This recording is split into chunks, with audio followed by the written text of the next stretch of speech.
Well, I can see this going wrong. Let's begin.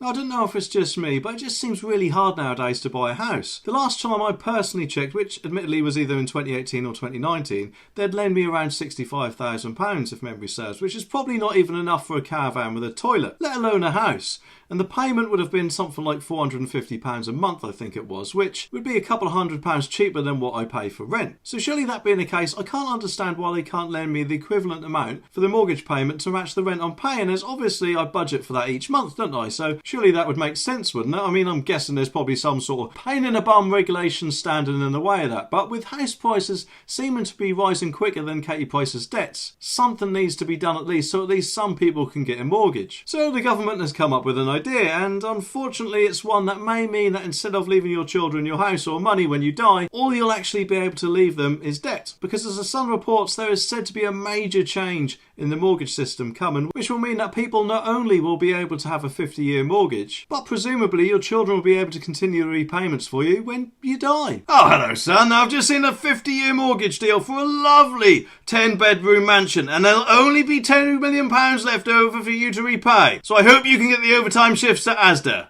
You'll certainly need them. Bye! The article also says that under proposals drawn up by number 10, people would not be expected to finish paying out mortgage offs in their lifetimes.